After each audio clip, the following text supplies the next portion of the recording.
everyone, it's Tracy from Becoming Temperance, and I am here today to share my December decks. These are the decks that I used in December, and I'll give a little review of each one. I don't think any of them are actually leaving my collection anytime soon, but I'll give my impressions. I didn't use that many decks in December. It was a really busy month. And to be honest, I couldn't find an Instagram challenge that really inspired me. And a lot of my deck work comes from Instagram challenges and having that daily prompt to help me decide what to ask the card that day, for my daily draw. And when I'm just pulling a card saying, oh, what's the energy of the day, that doesn't excite me very much.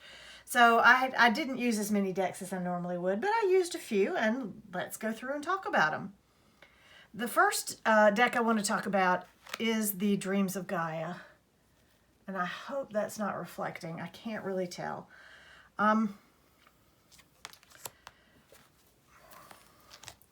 This is a really beautiful deck. And I have, as you can tell, I've got one of the originals.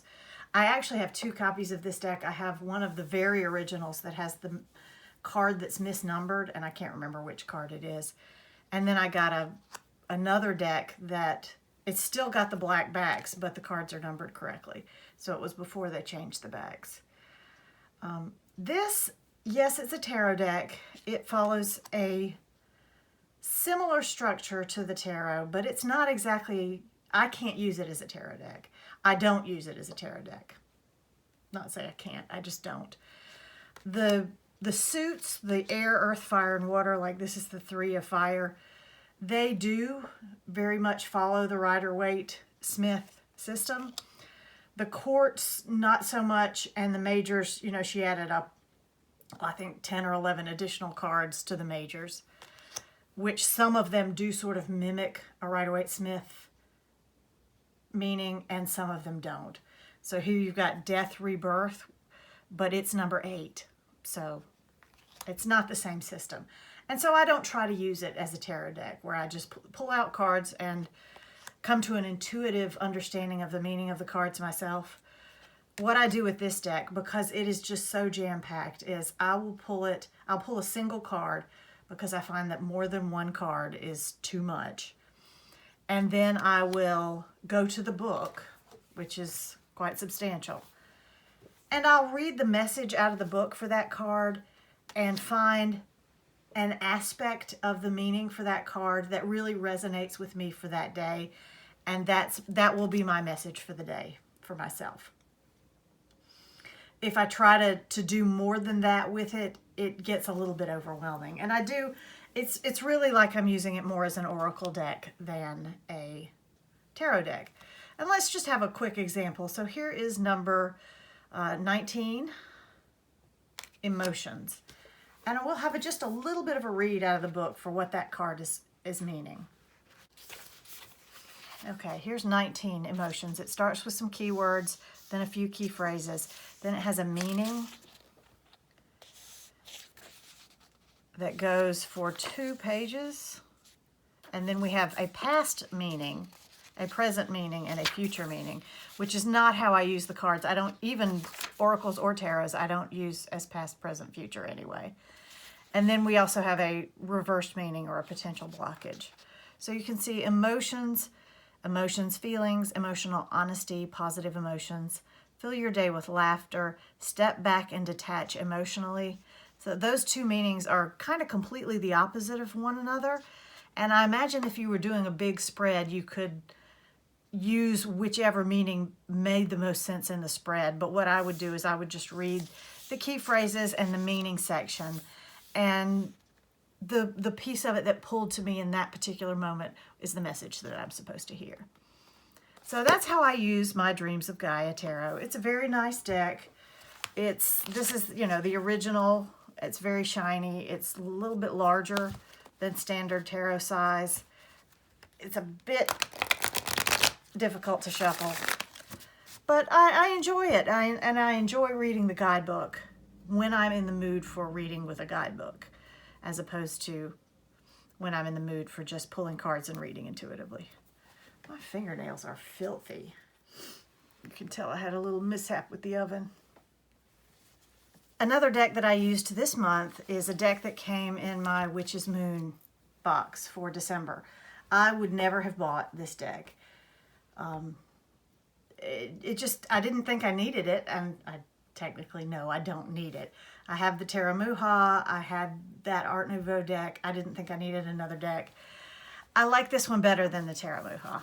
This is a beautiful deck, and I'm really glad that I got it in that box. It has the gold foil on the fronts of the cards. It's just beautiful. It's Rider-Waite-Smith clone, so no need for additional books or anything like that. Yeah, that actually all came up in a spread for me, those 6 cards. I haven't shuffled it since then. It's really pretty. And it has a lot of vibrancy. It feels very active, I think because of all the gold. The facial expressions are fabulous. So I love people in my tarot decks, and I love to be able to read their facial expressions. So you can see these two people are clearly enamored with each other. And this one is really determined, and he's going to get something done. Now, this guy, oh, I love his face. He seems a little bit melancholy about the future moving on, and he's not moving with it. It's a beautiful deck, and it reads really, really well. And I understand this is the same artist who drew the Tarot Muha, but it doesn't have that creepy judgment card that looks like the Weeping Angels from Doctor Who. So I really do. I like this deck a lot.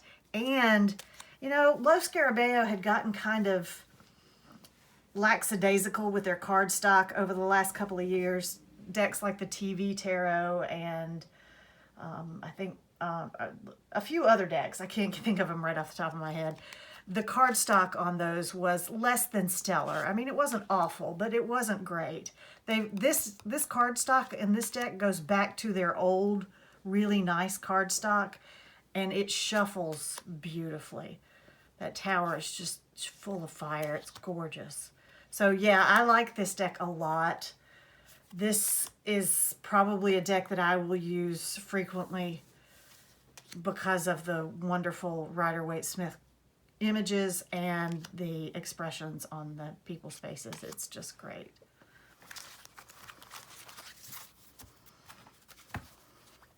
Here are the backs. The backs don't have any gold on them. And it's kind of a shame that the sides don't. With all that gold on the front, you'd think, maybe they could have done a deluxe edition that had gilded edges, but those gilded edges do tend to cut, So you see how beautifully it shuffles. It even has the slightly chemical smell of like my Tarot of the Sweet Twilight. That's got the same cardstock from the Tarot of the Sweet Twilight. So really, really lovely deck. And when I opened it up in the Witch's Moon box, I was like, oh, really? A tarot deck? I have so many. But I really have enjoyed using it, and I'm really going to continue to enjoy using it. I also used the Affirmators Tarot this month. And here's another deck that I bought kind of on a whim. It wasn't very expensive. And I have absolutely adored it. I enjoyed using it a great deal. As many of you are aware, animal decks are just not my favorite thing, but this animal deck works for me because the animals are anthropomorphized. They are put into human situations, they have human expressions, and they're just adorable. This Five of Cups is very interesting because all of the cups are tipped over. The Seven of Swords, you've got I think that's a weasel. That's the way I'm interpreting it. It's adorable. And look at that Six of Wands. He's got little wings on his feet, and he has won that race. He's adorable. The cardstock is an inexpensive linen cardstock, which I actually like to a certain degree. I have had a little bit of chipping on the edges from my fingernails and from me being clumsy. It's a little too big to riffle shuffle. Let me find a standard tarot deck. Here it is compared to that Lo Scarabeo Golden Art Nouveau Tarot. It's a little bit taller and quite a bit wider. The low Scarabeo decks tend to be slightly narrower than the US Games decks, but you get the idea.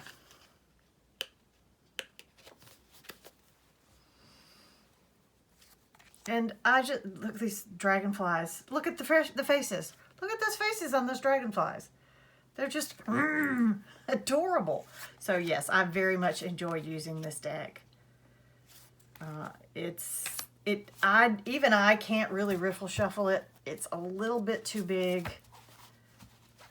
I can.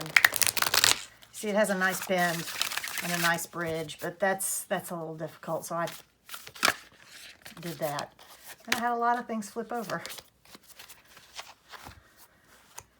Isn't this Ace of Cups adorable? This sort of dragon figure who has turned himself into a heart. It's just adorable. Eight of Pentacles, practicing his craft. I really enjoyed it. Now, I would like to read a little bit from the book for you because it is amusing. So let me find a little bit more difficult card because it is standard Rider-Waite pretty much.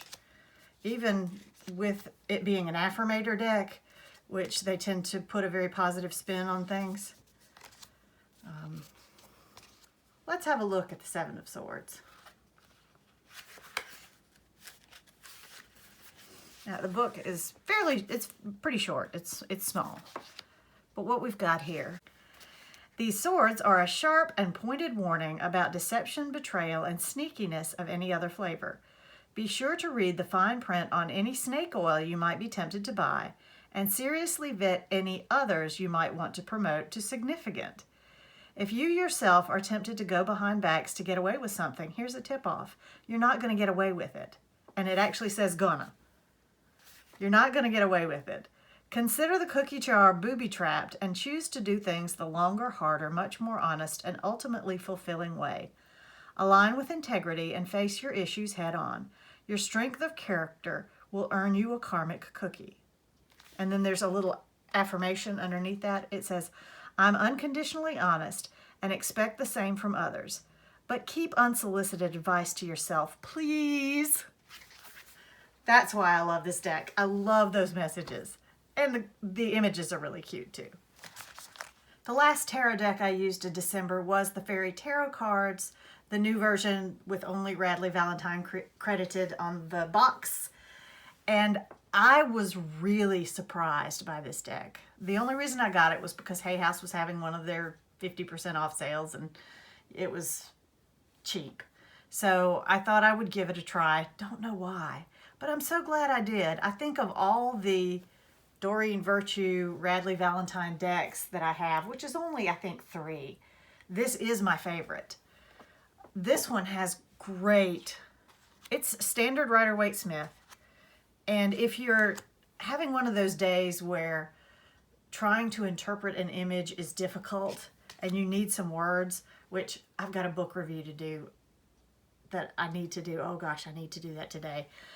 About a tarot book that I just finished reading, and it talked about how much easier it is as humans for us to interpret words as it is for us to interpret images.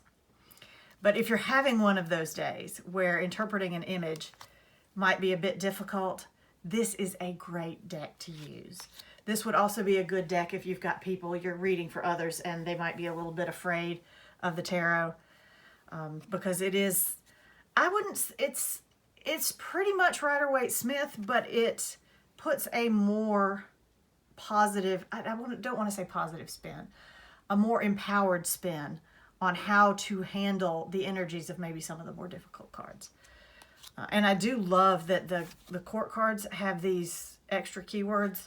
That's helped me a lot with the court cards because the court cards are hard.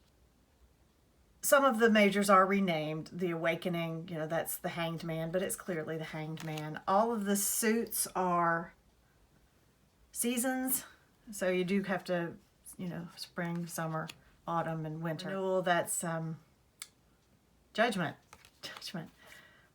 I'm having a day. There's Justice. So some of them aren't renamed. The artwork is not my favorite. I would consider it meh at best, but it does tell the story. So if I take the time and take off my glasses because it's very detailed and hard to see and put it up close to my face, I can actually see the story of the card in the image. So this is, I'm really, really surprised at how much I enjoyed this deck. Yeah, so it's staying. I'm going to keep it. It is edged in silver. It's big, like all the Hay House decks are, and a little hard to shuffle. I can barely manage it that way. I tended to overhand shuffle this one too. And I only used one Oracle deck this month, one that was technically an Oracle deck, if you don't want to count the Dreams of Gaia. I used Denise Lynn's Sacred Destiny Oracle, another one that I got on a Hay House sale. The cards are beautiful. They're the backs. You have a sunrise or sunset over the ocean. I don't care about the borders. I like the borders. The images make sense with the keyword once you read the entry in the book, because I would not have seen this to me looks like a bit of a stormy sky and a cougar or a panther and a cockatoo or a cockatiel. I don't know. I'm sorry. And I would not have seen in that image success. But Denise does actually explain in her book how she tied that together. And I will demonstrate. Success. Tropical jungle. Tropical jungles are some of the richest and most successful habitats on our planet. They have incredible diversity, a multitude of plant varieties and animal inhabitants. They are dense with life force that is rapidly growing and rapidly changing. So she tied the rainforest or the tropical jungle into the keyword of success. The rest of the text in the book was a little lacking for me. And it was a little too fortune-tellery for me. I just don't like decks that say success is at hand or success is on the way. What this actually says is satisfaction, contentment, and fulfillment are at hand. Success is waiting to expand your life. Now, I can get behind be ready to accept and embrace success, but not this success, because what that says to me is because I drew this card, I've got success coming to me. And what I look for from an oracle deck is if I pull a card that says success, how can I find and embrace success? Not how success is coming to me without any intervention from my own will or attempts at success. So that's the problem that I had with this deck. The images are interesting. I think they're like digital photo collage or something like that. But this, I don't know. This deck, I don't see myself really reaching for this one again. It didn't do for me what I would like for an oracle deck to do for me.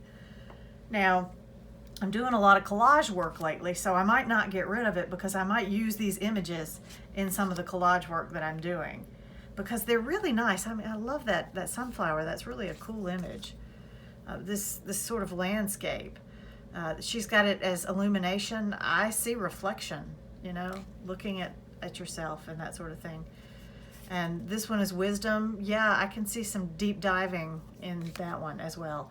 So I'm not 100% certain that I'm going to get rid of this one right away. It's not an expensive deck, and it might go to the witchy shop. I haven't decided, but anyway. So those are the decks that I used in December.